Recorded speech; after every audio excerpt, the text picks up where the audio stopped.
শুধু বড় নাম কিংবা হাই প্রোফাইল কোচ হলেই হবে না, থাকতে হবে এশিয়ান যোগ্যতা। বাংলাদেশ ফুটবল ফেডারেশন শুরু থেকেই এই নীতিতে বিশ্বাসী ছিল এবং শেষ পর্যন্ত তারা সেটাকেই প্রাধান্য দিয়ে কোচ নিয়োগ করলো। ওয়ার্ল্ডের ফেমাস কোচ হলে হবে না, এশিয়াতে কাজ করার অভিজ্ঞতাকে আমরা প্রাধান্য দিচ্ছি। এশিয়ান লেভেলে হ্যান্ডেল করতে হলে এশিয়ান লেভেলে এশিয়ান যোগ্যতা দেখেই বাছাই করা হয়েছে যুক্তরাষ্ট্রের কোচ থমাস ডুলিকে। তিনি দায়িত্ব নিতে ইতোমধ্যে বাংলাদেশে এসেছেন এবং কিছুক্ষণ আগেই হজরত শাহজালাল আন্তর্জাতিক বিমানবন্দর ত্যাগ করেছেন। প্রশ্ন উঠছে, তাহলে কি 10 তারিখেই থমাস ডুলিকেই চূড়ান্ত করে রেখেছিল বাফুফে?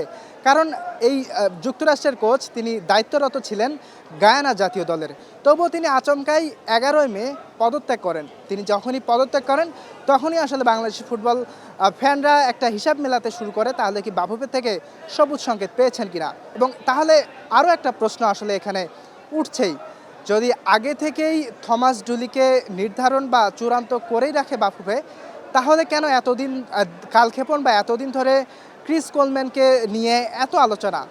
আরও একটা প্রশ্ন থেকে যায়, যুব ক্রীড়া প্রতিমন্ত্রী তিনি নিজ মুখেই দ্বিতীয় অপশনের কথা বলেছেন এবং সেখানে তিনি নিজ মুখেই উচ্চারণ করেছেন বেয়ার্ন স্টর্কের নাম। বাংলাদেশ ফুটবল ফ্যানরা দ্বিতীয় কোচ হিসেবে যদি ক্রিস কোলম্যানকে না পাওয়া যায়, বেয়ার্ন স্টর্কের নামটাও কিন্তু বেশ জোরালোভাবেই উচ্চারিত হয়েছে। জার্মান এই কোচ, তিনিও বেশ অভিজ্ঞতা সম্পন্ন, হাঙ্গেরিকেও তিনি কিন্তু ইউরোতে কোয়ালিফাই করিয়েছিলেন।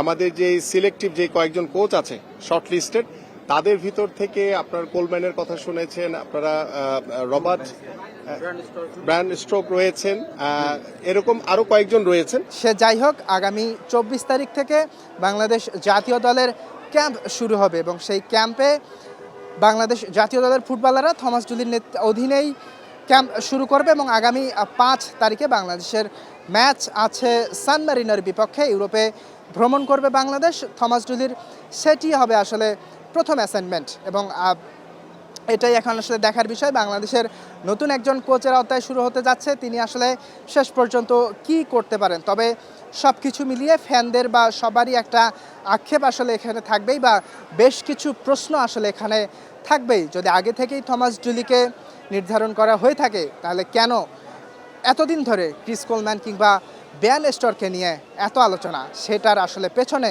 কারণটা কি? এই উত্তরটা আসলে আমার জানা নেই। সেই উত্তরটা শুধুমাত্র বাফুফের কাছেই হয়তো থাকবে। বাফুফে যদি সংবাদ সম্মেলন করে সব কিছু ক্লিয়ার করে, তখন হয়তো আমরা বিষয়গুলো জানতে পারবো এবং আপনাদেরকেও জানাতেও পারবো। ইয়াসির আরাফাত সবুজ, স্টার প্লে, ঢাকা।